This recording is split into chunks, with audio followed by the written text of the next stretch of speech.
আচ্ছা দেখি তো কে বলতে পারে গণিতের চারটে মূল ধাপ কি কি? আমি বলবো আমি। না না, আমি বলবো।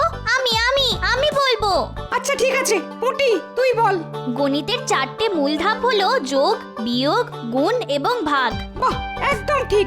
আমরা আগের দিন যোগ করা শিখেছি, কি তাই তো? হ্যাঁ পণ্ডিত মশাই। আর আজ আমি তোমাদের সবাইকে বিয়োগ করা শেখাবো। সেটা আবার কি জিনিস? বিয়োগ মানে বাদ দেওয়া। কি বাদ দেওয়া পণ্ডিত মশাই? যে কোনো কিছু, যেমন ধর ন্যাপলার কাছে 4টে কমলা লেবু ছিল, ন্যাপলা পুঁটিকে তার থেকে 2টো কমলা লেবু দিয়ে দিল, তাহলে ন্যাপলার কাছে কটা কমলা লেবু থাকবে? 4টে ছিল, তার থেকে 2টো দিয়ে দিল, তার মানে আমি বলবো পণ্ডিত মশাই। হ্যাঁ বল দেখি। আমার কাছে 4টে কমলা লেবুই থাকবে। কিভাবে? কারণ আমি তো পুটিকে একটাও কমলা লেবু দেব না পণ্ডিত মশাই। কি বদমাশ ছেলেপুলে! হে ভগবান, এদের আমি কিভাবে পড়াবো, কিভাবে পড়াশোনা শেখাবো?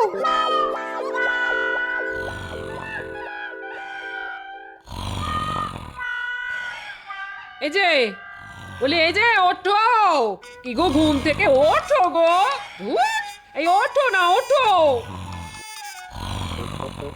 দূর দূর, এই লোকটাই যে কত ঘুমোতে পারে তা ভগবানই জানেন।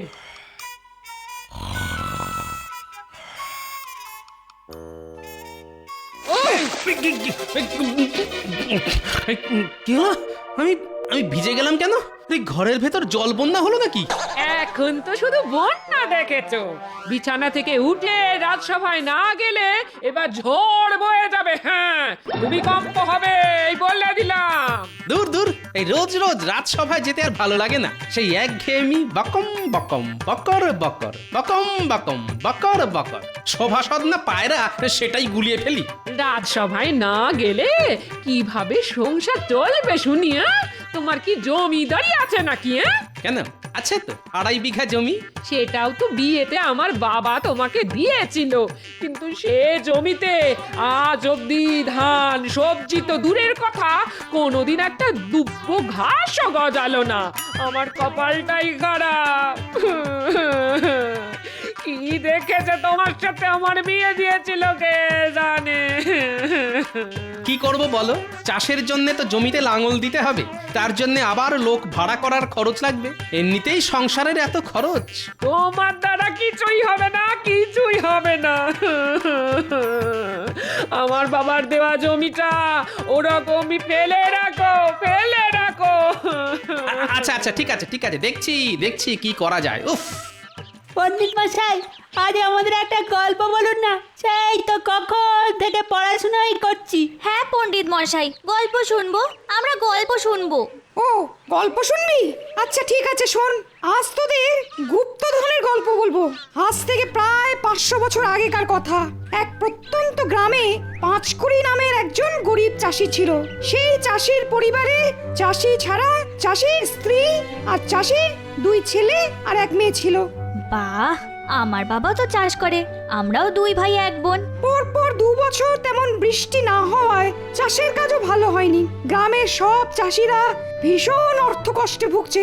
এমন সময় একদিন ওই পাঁচকুড়ি তার চাষ জমিতে মাটি খুঁড়তে গিয়ে একটা পিতলের ঘড়া পায়। সেই ঘড়ার ভিতরে ছিল ভর্তি মোহর। সেই গুপ্তধন পাওয়ার পর ওই চাষির অর্থকষ্ট আর থাকে না।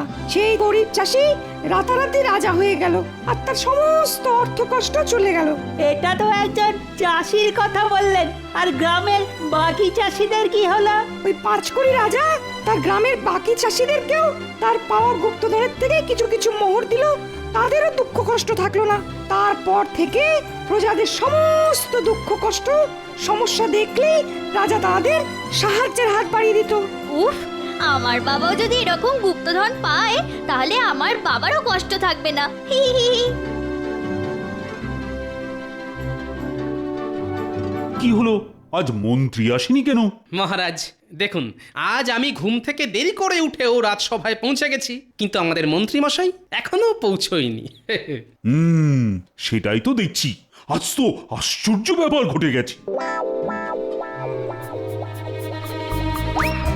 গিন্নি, রাজসভায় চললাম।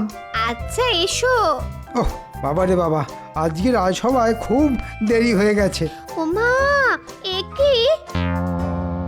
তুমি আজ এরকম ছেঁড়া ফোড়া পোশাক পরে রাজসভায় যাচ্ছ কেন? এটা মহারাজের মন গলানোর জন্যে আমার নতুন কায়দা। তুমি বুঝবে না। যা বাবা। এই এতক্ষণে সময় হলো মন্ত্রী মশাইয়ের রাজসভায় আসার। তোমার মতো সারাদিন পায়ের ওপর পা তুলে বসে থাকলে তো চলে না। আমার সারাদিনে অনেক কাজ থাকে। কাজের ঠেলায় তো মনে হচ্ছে আজকাল অন্ধকার দেখছো, যে একটা ছেঁড়া ধুতি পরেই রাজসভায় চলে এসেছো। কি আর করব বলুন মহারাজ, অর্থ কষ্ট চলছে, সংসারের খরচ, গিন্নির আবদার, আর পারছি না মহারাজ। যদি আপনি কিছু টাকা পয়সা দেন তাহলে একটা নতুন ধুতি কিনে পরতে পারি। আপনার আবার কিসের অর্থকষ্ট মন্ত্রী মশাই? রাজসভার সব সভাসদদের মধ্যে সবচেয়ে বেশি বেতন তো আপনি পান। হ্যাঁ, তা যা বলেছ গোপাল। মন্ত্রীর হাতে 7 রাজার গুপ্তধন, হিরে মানিক এলেও মন্ত্রীর অর্থ কষ্ট কমবে না। মহারাজ, যদি টাকা পয়সা দিতেই হয় আমাকে দিন। আমার অবস্থাটা একবার দেখুন। এই মাসের বেতন পাই, আগের মাসের ধার মেটাই। ওই শুরু হলো ন্যাকামো। গোপাল, তুমি রাজসভা ছেড়ে যাত্রা দলে নাম লেখাও, কাজে দেবে। যেই দেখলে আমি মহারাজের কাছে টাকা চাইছি অমনি তোমাকে দারিদ্র ছেয়ে গেল। আচ্ছা ঠিক আছে, ঠিক আছে, তোমাদের দুজনের মধ্যে কুটকাচারি বন্ধ করো তো। সারাক্ষণ আর এসব ভালো লাগে না।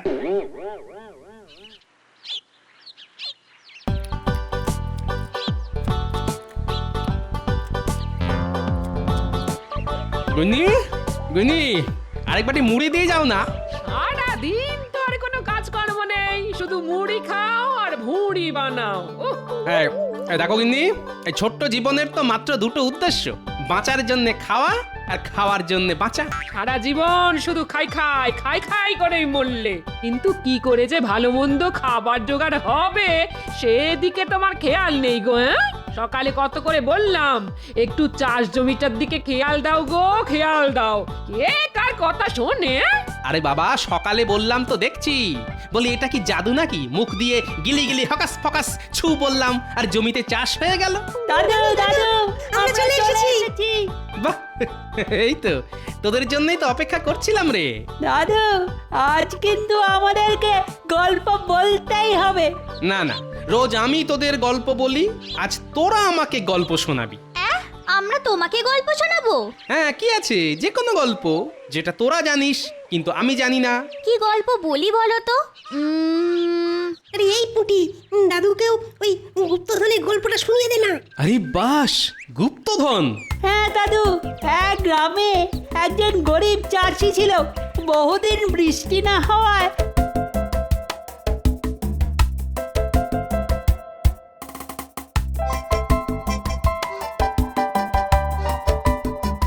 বাহ, তোরাও তো বেশ ভালো ভালো গল্প জানিস। এবার থেকে আমিও তোদের কাছে গল্প শুনবো।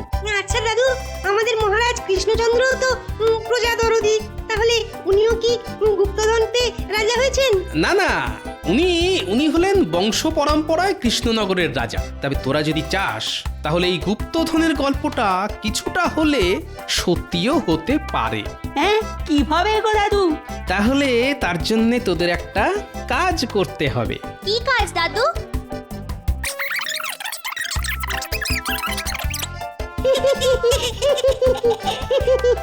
কথাটা মনে থাকে যেন। হ্যাঁ দাদু, মনে থাকবে।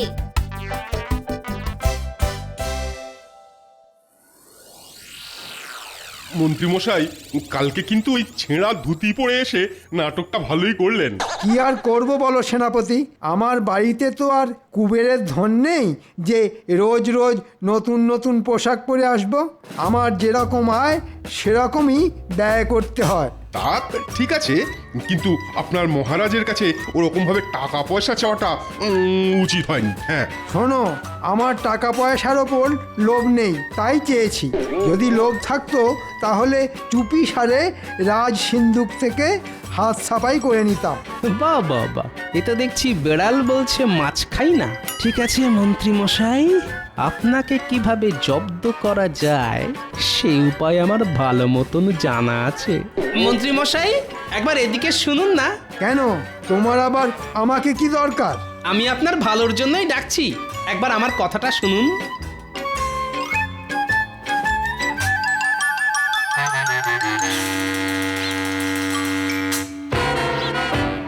হ্যাঁ, কি বলবে বলো। আস্তে আস্তে, জানাজানি হয়ে গেলেই মুশকিল। কি বলতে চাইছো সেটা খোলসা করে বলো তো।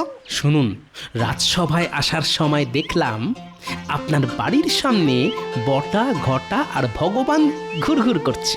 বারবার আপনার বাড়ির দিকে তাকাচ্ছে আর চোখ ফিরিয়ে নিচ্ছে। তারপর আমাকে দেখতে পেয়েই ওরা আপনার বাড়ির সামনে থেকে সরে পড়ে।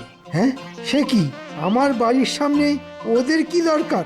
না, আমাকে এক্ষুনি বাড়িতে যেতে হবে। আচ্ছা গোপাল, তুমি আমায় এই কথাটা জানিয়ে বেশ ভালো করেছো। আমায় এক্ষুনি বাড়ি যেতে হবে।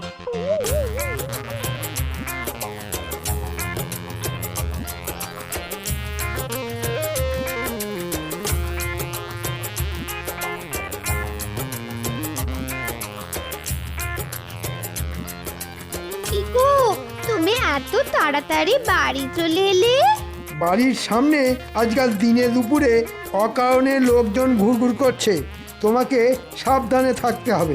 আরে বাবা, কে ঘুরঘুর করছে সেটা তো বলবে। সেটা তোমার জন্য কাজ নেই। যাও, রান্নাঘরে যাও, ভালো মন্দ কিছু রান্না করো।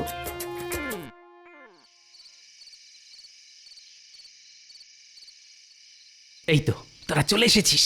দাদু, এবার বলো কি করতে হবে? শোন, তোরা এই পুরনো বাক্সটা আমাদের মন্ত্রী মশাইয়ের বাড়ির এক কোণে চুপি চুপি রেখে আসবি। এই বাক্সে কি আছে দাদু? গুপ্তধনের সংকেত আছে। তাহলে মন্ত্রী মশাইয়ের বাড়িতে রাখার কি আছে? তোমার কাছেই রাখো না। বেশি কথা বাড়াস না, যেটা বললাম সেটা কর। আর হ্যাঁ, এনে এই কাগজটা মন্ত্রী মশাইয়ের জানলা দিয়ে ঘরের ভিতর ফেলে আসবি। আচ্ছা দাদু, ঠিক আছে। সাবধানে আর চুপি চুপি কাজটা করতে হবে, কিন্তু জানাজানি হয়ে গেলেই মুশকিল।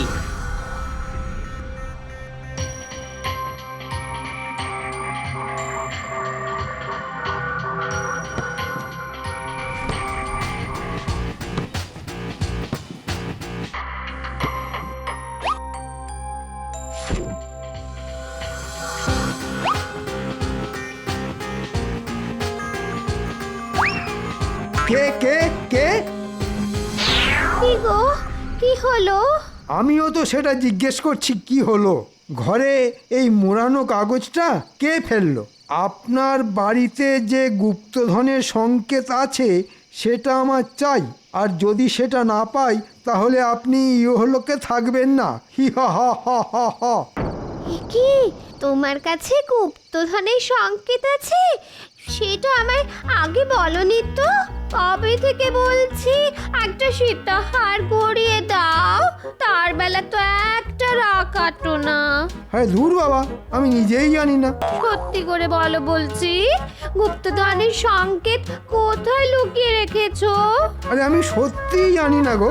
তাহলে কি এমনি এমনি হুমকির চিঠি এলো? সেটাই তো ভাবছি, কারণ ছাড়া তো আমাকে হুমকির চিঠি পাঠাবে না। আমার বাড়িতে কোথাও না কোথাও নিশ্চয়ই এমন কিছু আছে যার জন্যে ওরা এই চিঠিটা পাঠিয়েছে। আমি এই ঘরে তন্ন তন্ন করে খুঁজছি, তুমি অন্য ঘরে খোঁজো।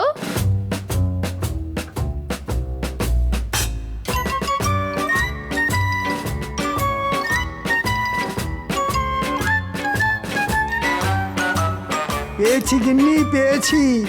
একবার এদিকে দেখে যাও। ও মা গো, কি আছে এতে? সেটাই তো দেখছি। এটা তো একটা মানচিত্রের নকশা বলে মনে হচ্ছে, আর নকশার এইখানেই আছে গুপ্তধন। ও মা গো, গুপ্তধন! আমার আমার সীতাহার, কানপাশা, ঝুমকো, কানের দুল চাই। হবে হবে গিন্নি, সব হবে। আগে আমায় এই মানচিত্র অনুযায়ী গুপ্তধনের জায়গাটা খুঁজে বের করতে হবে।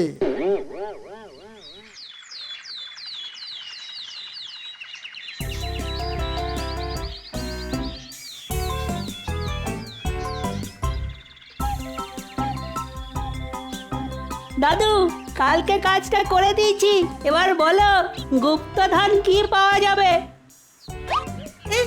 এটা তো একটা ফুটো করি, গুপ্তধন কোথায়? এটাই গুপ্তধন।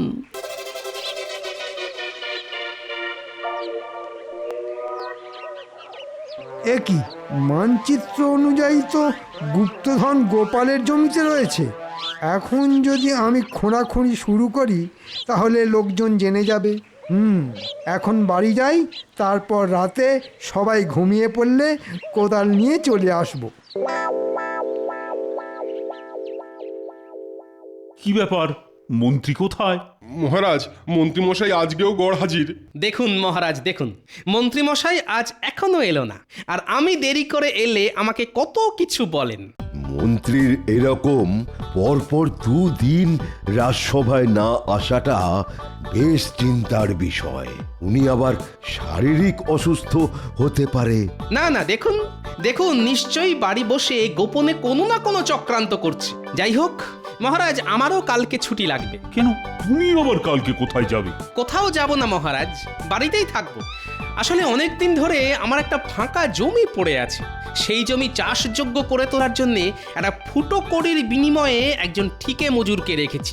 আর সেই মজুর আবার রাতের বেলা ছাড়া কাজ করে না, তাই সারা রাত জেগে মজুরের কাজ দেখে তারপর কালকে সারা দিন ঘুমোবো। এমন কোনো আহাম্মক আমাদের রাজ্যে আছে নাকি যে একটা ফুটো কড়ির বিনিময়ে তোমার ফাঁকা জমি চাষযোগ্য করে দেবে? বিশ্বাস না হলে আপনি আজ রাতে আমার বাড়িতে চলে আসুন। আচ্ছা ঠিক আছে, ঠিক আছে, আজ রাতে তাহলে তোমার বাড়িতেই যেতে হচ্ছে দেখছি। কি মন্ত্রীমশাই তো আমার বাড়ির ওদিক থেকেই আসছে, তার মানে বোধহয় টোপ কিলেছে। কি মন্ত্রীমশাই, আজকে রাজসভায় এলেন না? না, মানে আমার একটু কাজ ছিল গোপাল। ওহো, আমি ভাবলাম আপনার বোধহয় শরীর খারাপ। যাই হোক, আমি চললাম, অনেক বেলা হয়ে গেল। হ্যাঁ গোপাল, এসো। তুমি তো জানো না, আজ রাতেই তোমার জমিতে লুকানো গুপ্তধন আমার হাতে আসবে। হ্যাঁ,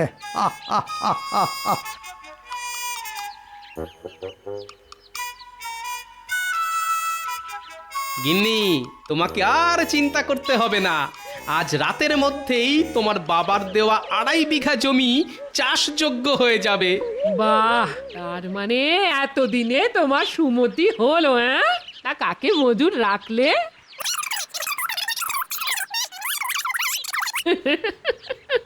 তোমার বুদ্ধির জবাব নেই। হ্যাঁ,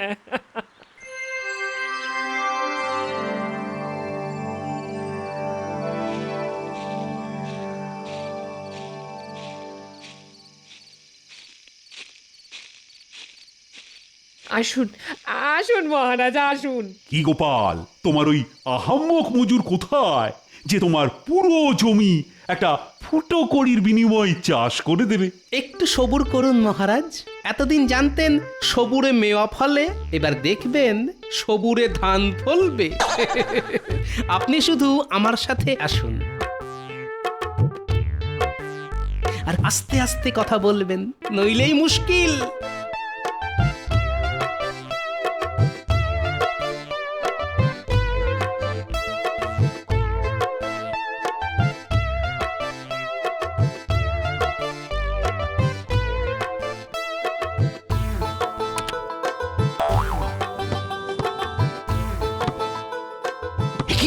এ যে আমাদের মন্ত্রী। হ্যাঁ, এবার চুপচাপ মজাটা দেখে যান। মানচিত্র তো বলছে এখানেই গুপ্তধন আছে, কিন্তু গুপ্তধন কোথায়? না, এদিকটা একবার খুঁড়ে দেখি।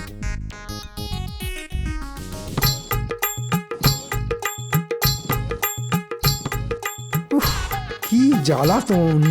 গুপ্তধনটা কোথায়? না, ওই দিকটা একবার খুঁড়ে দেখি।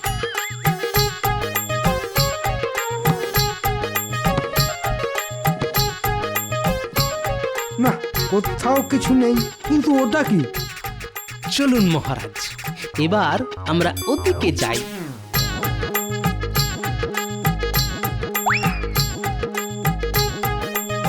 হ্যাঁ, এটা তো একটা ফুটো করি মাত্র। দেখলেন মহারাজ, আমার মজুর কিরকম একটা ফুটো কড়ির বিনিময়ে আমার পুরো জমিটা খুঁড়ে চাষযোগ্য করে দিল। মন্ত্রী, আমি অনেক আহাম্মক দেখেছি, কিন্তু তোমার মতো একটাও দেখিনি। হ্যাঁ, তার মানে আমাকে ঠকানো হয়েছে? হ্যাঁ মন্ত্রী মশাই, আপনি গুপ্তধনের লোভে আমার ফাঁকা পড়ে থাকা জমিটা চাষযোগ্য করে দিলেন, তাও আবার একটা ফুটো কড়ির বিনিময়ে। এই পুরো পরিকল্পনাটাই আমার। সাবাস সাবাস গোপাল, সাবাস। তোমার বুদ্ধির জবাব নেই। এই নাও গোপাল, তোমার বুদ্ধির পুরস্কার। এই টাকা দিয়ে তুমি তোমার জমিতে বীজ ধান বসাও। ধন্যবাদ মহারাজ। গোপাল, আমি তোমায় ছাড়বো না। তুমি আমায় এভাবে বোকা বানালে। কেন? একটা ফুটো কড়ি তো পেয়েছেন, ধরে নিন ওটাই আপনার কাছে গুপ্তধন।